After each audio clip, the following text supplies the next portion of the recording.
Yes,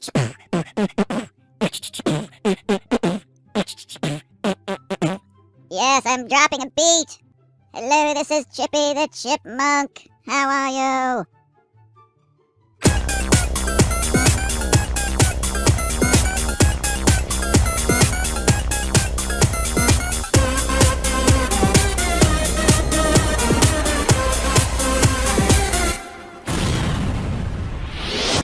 I think it's sort of welcome to Antarctica type day.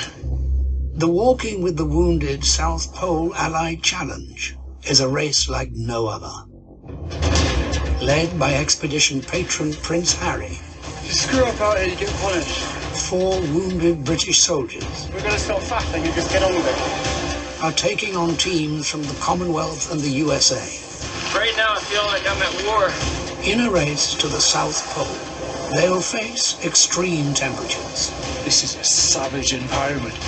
It's hardcore. Over 200 kilometers of grueling terrain. In the world's most hostile environment, Antarctica. If we go on like this, we are simply not going to do it. It's a story of survival and of overcoming the scars of war, inside and out. Look what happens when so many people come together. You can shoot pretty much anything.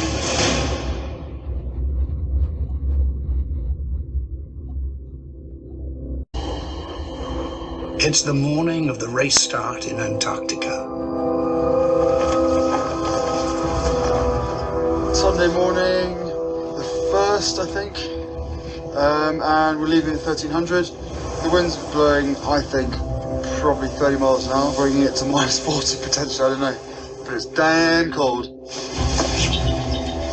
3 teams of wounded soldiers, brothers in arms on the battlefields of Iraq and Afghanistan, are gearing up against the Antarctic cold and each other. Obviously, everyone's very keen to win. All are determined to be first to the pole. The British are missing 1 arm and 4 legs between them. This is their greatest challenge since being wounded. We'll all have good and bad days. It's just how it goes. You can't be on top of it every single time. Guy Disney lost his right leg in an ambush in Afghanistan. Once we get going, we can find our, no pun intended, but we'll find our feet along the way, if you know what I mean. Duncan Slater lost both his legs after he was blown up by an IED. Just want to get on with it, really. Excited that in 14 days' time we'll get the South Pole, yeah. Ibi Ali's right arm was severed by a roadside bomb in Iraq. Tell me the rucksack, I'll put it on the end. Hold it down. Major Kate Philp lost her left leg in Afghanistan, making her the first British female combat amputee. Oh, lovely. Brilliant. Duncan, Guy, Ibi, Kate and Prince Harry will each be hauling over 80 kilos of food and kit behind them. They'll be racing 9 hours a day in minus 40 degrees and below. All 3 teams head to the start line. Time for final checks. Almost ready. Just donning the music. What am I going to listen to with that? Shuffle. Volume. Pause. Ready to go. 1, 2, 3. They're off. The race is on. They said it's 130 miles. This line represents a 130-mile trek. They supposedly left December 1st, 2013, and got there Friday the 13th. They started from somewhere, I don't know where, but I just drew a 130-mile long line to show you that the logistics of this. They started on the 9,000-foot high plateau. They tell us Antarctica, part of it is it's a big ice sheet, including the South Pole, that's at an elevation of a little over 9,000 feet in elevation. So how did they get those vehicles? I mean, we're talking some major logistics to fly in four-wheel drive vehicles that follow them the whole way. And we're expected to believe there are no crevasses. It's just a simple 130-mile drive / walk to the South Pole. Again, here's a closer look. I got it about as close to 90 degrees south. And they ended the walk at the Amundsen Scott Research Center. It's a huge building. I looked up on timeanddate.com for December 13th, 2013. They said the sun in Antarctica is up all day at 23 degrees in the sky. So if anybody out there knows how to measure where the sun's position in the sky, does it look like it's at 23 degrees to you? With just days left until the Walking with the Wounded South Pole race team depart for Antarctica, there's a whirlwind of activity. Starting with a press call in Trafalgar Square. Trafalgar Square?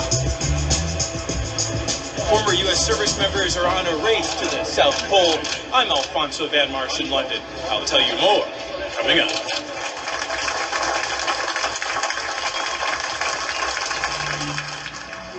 The next day, the teams head off to Buckingham Palace. Just wanted to show you I'm on timeanddate.com. If you type in South Pole, Antarctica, December 2013, sun in the South Pole. December 1st, sun up all day. 21.7 degrees. They arrived Friday the 13th, sun 23.1 degrees. The sun just moves around in a 360-degree circle around you. At 23 degrees, first 22 degrees, but it's up all day. I mean, 22 degrees in the sky, I don't think that's very high up.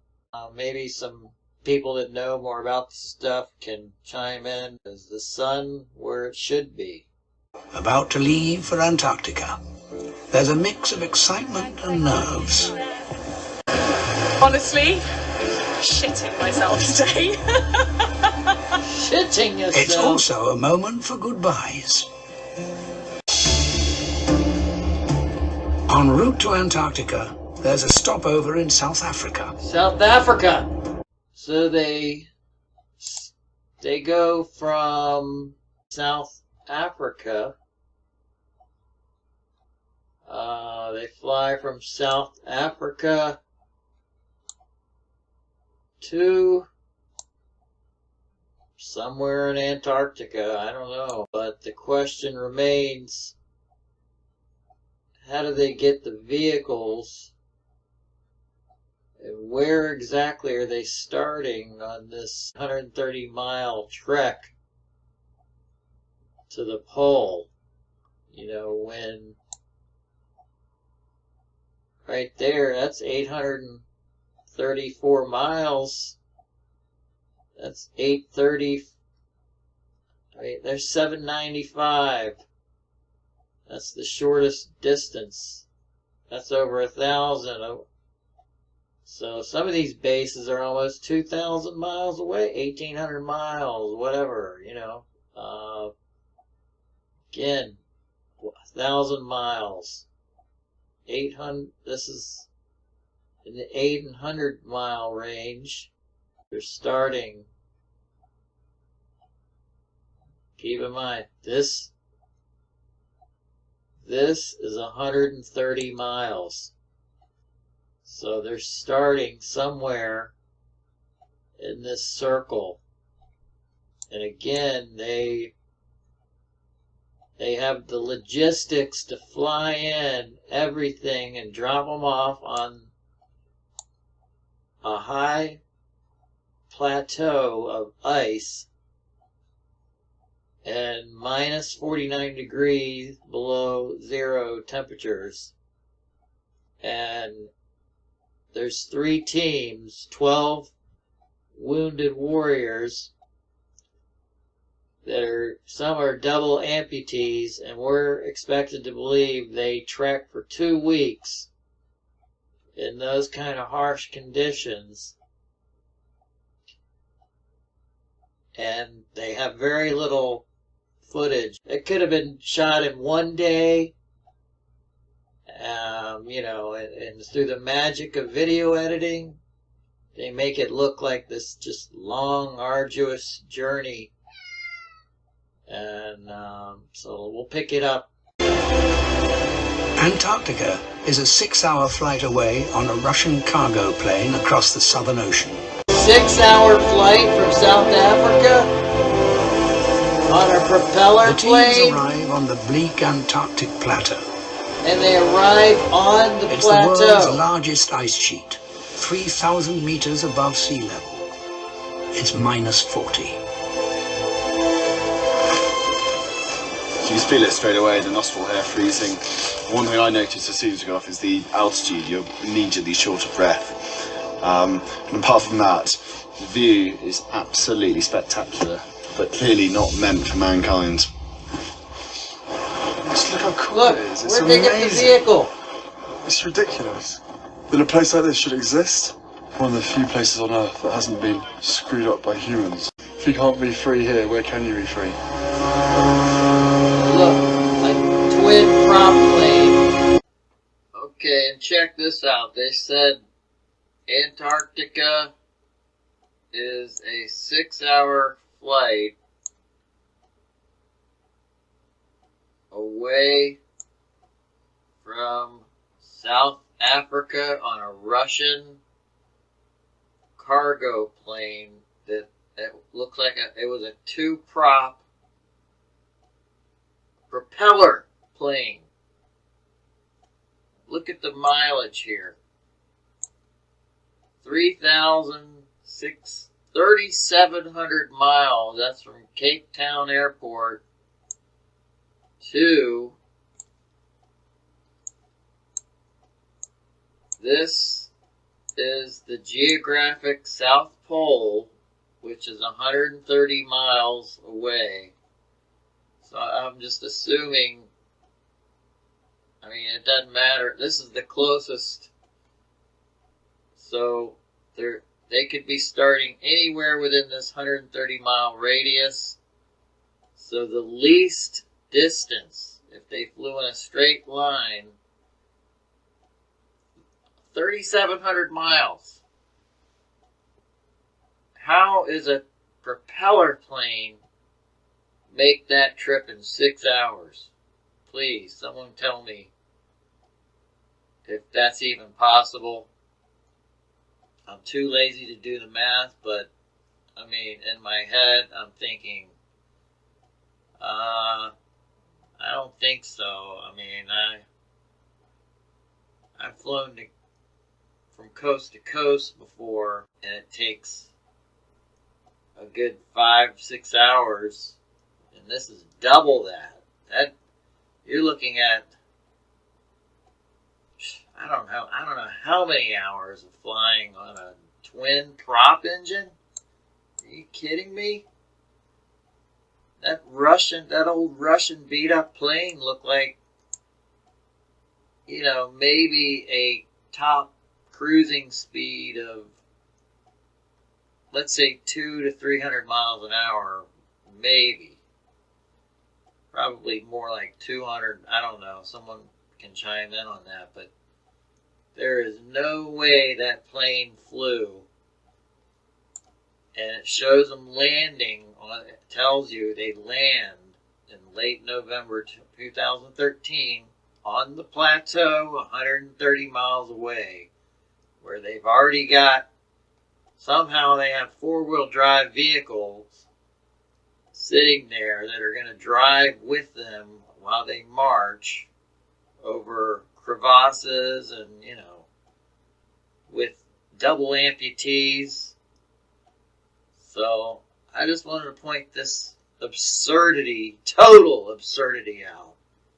Antarctica is a 6-hour flight away on a Russian cargo plane across the Southern Ocean. 6 hours on this piece of crap? 3,700 miles on The teams this? arrive on the bleak Antarctic plateau. It's the world's largest ice sheet, 3,000 meters above sea level. Is that 22 It's degrees? minus 40. It's minus You feel it 40 straight away, some the nostril degrees air out. freezing. They'd be One thing I noticed as soon freezing. as you got Look at to this the guy. altitude, He you're doesn't even have. immediately short of breath. He'd be frostbitten apart from on that, anything view is exposed. absolutely spectacular, but clearly not meant for mankind. It's amazing. It's ridiculous that a place like this should exist.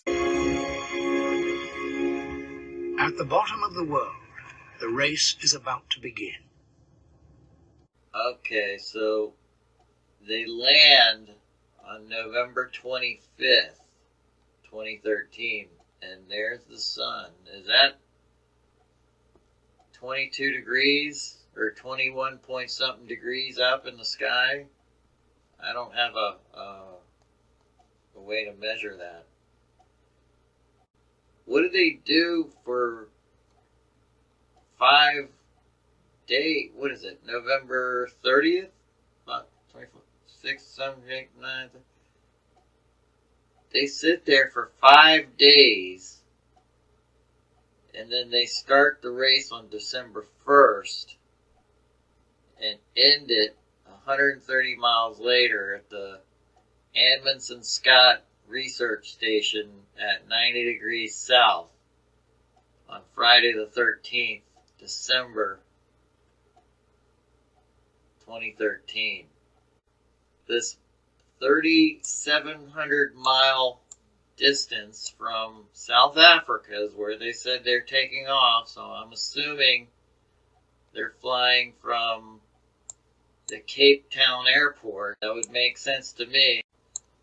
And they're flying 6 hours, he says, to get onto the high, icy Antarctic plateau, which is already up at, 9,000 feet above sea level. It's just nothing but ice. So they land that plane, and they've already got 4-wheel drive vehicles out waiting for them. How did they get those there? So let's continue. He just says it's minus 40 degrees Fahrenheit. And look at him. He doesn't even have any face protection.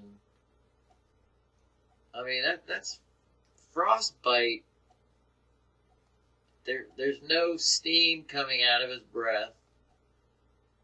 That's just ridiculous. There's no way that's minus 40 degrees Fahrenheit. The guy would be frostbitten in minutes.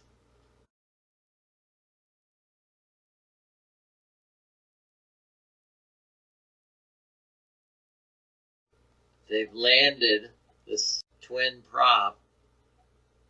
There's already, like I said, a 4-wheel drive vehicle there. And the team spend like 5 days here, out in the middle of nowhere, in minus 40 degree Fahrenheit temperature. I didn't even know if vehicles would work in that kind of temperature. Look at this. They spent all this time making this stupid start thing. December 1st, 2013. The race is about to begin. All the teams are lining up. Somehow they got 4-wheel drives. They're just gonna, drive along with them. Never mind the crevasses and all the treacherous terrain that they face. Here's another shot of it. Another vehicle. This is different. They've got at least two 4-wheel drive vehicles, and look at this terrain. They're just gonna drive with 3 teams, 12 people that have a hard enough time with their amputated limbs. You know, they're going to walk 130 miles in those brutal, cold conditions. I just don't know. 200 kilometers, 12 wounded soldiers, and 1 prince heading for the pole.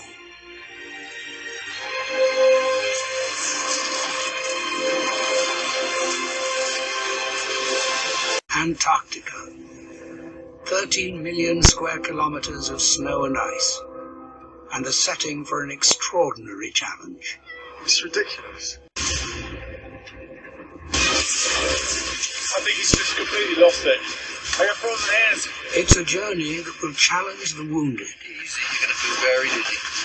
Oh, And the non-wounded alike. it just feels as though it's getting worse and worse. Antarctica jumped up, bit me in the ass. At 1 o'clock, the teams head out into the freezing wilderness. Yeah.